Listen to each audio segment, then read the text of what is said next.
मैं और मृगेंद्र पांडे कुछ बातचीत करना चाहते हैं। आवाज़ आ नहीं रही होगी क्योंकि ये माइक लगा रखे हैं, इसलिए इस माइक को मैं निकाल लेता हूं और हम लोग ऐसे ही बात करते हैं। दरअसल छत्तीसगढ़ में ये सुकून वाली खबर नहीं है। जिस सुकून से हम लोग खड़े हैं, इतनी सुकून वाली खबर नहीं है, क्योंकि छापा पड़ा है। छापा कहाँ कहाँ पड़ा है मृगेंद्र जी विस्तार से बताएंगे। लेकिन इस छापे की गूंज एक तरफ जहां कर्रे गुड्डा में नक्सल ऑपरेशन चल रहा है, नक्सलियों का खात्मा हो रहा है, वहीं छापे से भ्रष्टाचार का भी खात्मा हो रहा है। मृगेंद्र जी कैसे, पूरी कहानी विस्तार न्यूज के दर्शकों को विस्तार से समझा दीजिए। लाइट का फ्रेम बकायदा आपके चेहरे पर ठीक ठाक आ रहा है, कैमरा थोड़ा हिलने डुलने दीजिएगा, बस आप शब्दों को सुनिएगा कि छापा किस तरह से पड़ा है। ये माइक मैं वापस सेट कर देता हूं आपकी इसमें, और अगर सेट नहीं रहे, तार वार दिखता रहे तो भी बहुत लोड नहीं लेना है, खबर बताना है। और ये जो शिवम कह रहा है ना कि फ्रेम खराब होता है, ये कुछ नहीं होता है। आजकल लोग फ्रेम नहीं देखते हैं, आप जो इनसाइड स्टोरी बताते हैं वो देखते हैं। ठीक है, तो मैं जा रहा हूँ, मृगेंद्र जी बताएंगे। पूरा वीडियो आप विस्तार न्यूज़ पर देखिएगा। तो आपने देखा हमारे संपादक जी ज्ञानेंद्र तिवारी जी ने बताया कि छापा पड़ा है और नक्सली और भ्रष्टाचार सब कुछ इस वीडियो में आपको विस्तार से बताएंगे। आज एसीबी और ईओडब्ल्यू ने जो छापे मारे हैं, 4 जगहों पे मारे हैं, वो शराब घोटाले को लेकर है। शराब घोटाला छत्तीसगढ़ में बहुत चर्चित रहा है। सरकार पलट गई, कांग्रेस की सरकार गिर गई इसी शराब घोटाले में। और शराब घोटाले में जो जेल में बंद हैं वो आबकारी मंत्री हैं कवासी लखमा, और उन्हीं के करीबी लोगों पर 15 जगहों पे आज छापेमार कार्रवाई हुई। दंतेवाड़ा, जगदलपुर, सुकमा, ये तो प्राइम जगह है जहाँ जो कवासी लखमा का एकदम क्षेत्र माना जाता है। वो जो दंतेवाड़ा, बीजापुर, ये पूरा एरिया कवासी लखमा के प्रभाव वाला है। और शराब घोटाले का पैसा उन जिलों में गया, उन लोगों तक गया, यही इस्टेब्लिश करना चाह रही है एसीबी। इसके साथ आपको ये भी बताऊंगा कि रायपुर में जो देवेंद्र नगर है, देवेंद्र नगर में कवासी लखमा के बेटे हरीश लखमा के करीबी पर छापा पड़ा है।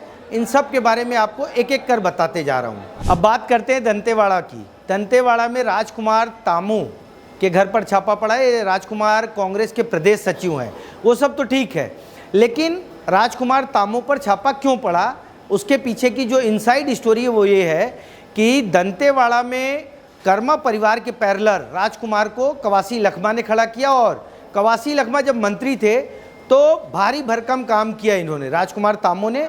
और ऐसा एसीबी का आरोप है कि इन्होंने पैसे भी बनाए। वो पैसे कैसे आए, अब उसी की जांच कर रही है एसीबी। रायपुर के देवेंद्र नगर में भी छापा पड़ा है। पॉस एरिया आप सब लोग जानते हैं, देवेंद्र नगर, बड़े अच्छे अच्छे लोग रहते हैं।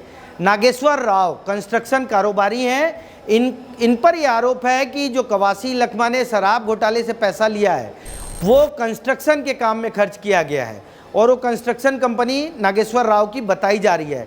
हालांकि ये भी आरोप है, एसीबी ईओडब्ल्यू पूरी जांच कर रहा है, जांच के बाद पता चलेगा। लेकिन नागेश्वर राव के घर भी छापा पड़ा है। अब आपको सुकमा का बताता हूँ, 5 जगह छापा पड़ा है। उसमें एक छापा जो एसीबी की टीम मारने गई, उसमें बशीर खान के घर जाना था। बशीर खान का घर खोजते खोजते गलत घर में पहुंच गए। सुबह 6 बजे जब दरवाज़ा खटखटाया, बोला बशीर खान है, तो बोले हाँ मैं ही हूँ।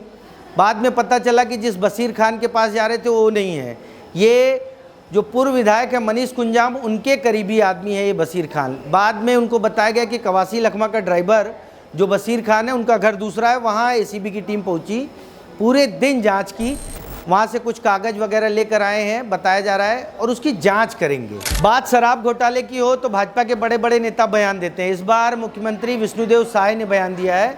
उन्होंने क्या कहा है आप पहले सुन लीजिए, उसके बाद मैं बताऊंगा कि उनके बयान के मायने क्या हैं। हाँ, वो तो लगातार ये सब चल रहा है। केंद्रीय एजेंसियां भी और प्रदेश की जो एजेंसियां हैं, जांच एजेंसियां, वो लगातार उनको शिकायत मिलने पर जांच कर रही हैं, और जो भी दोषीदार होंगे वो दंडित होंगे। मुख्यमंत्री के बयान के मायने ये हैं कि शराब घोटाला जो कांग्रेस सरकार में हुआ था उसका असर 1.5 साल बाद भी छत्तीसगढ़ की पूरी पॉलिटिक्स पर नजर आ रहा है। राजकुमार तामू के बारे में कहा जाता है कि जो दंतेवाड़ा की पॉलिटिक्स है, क्योंकि कर्मा परिवार का पूरा प्रभाव है वहाँ, और कवासी लखमा जब तक महेंद्र कर्मा थे तो कवासी लखमा सेकंड मैन की भूमिका में थे बस्तर में।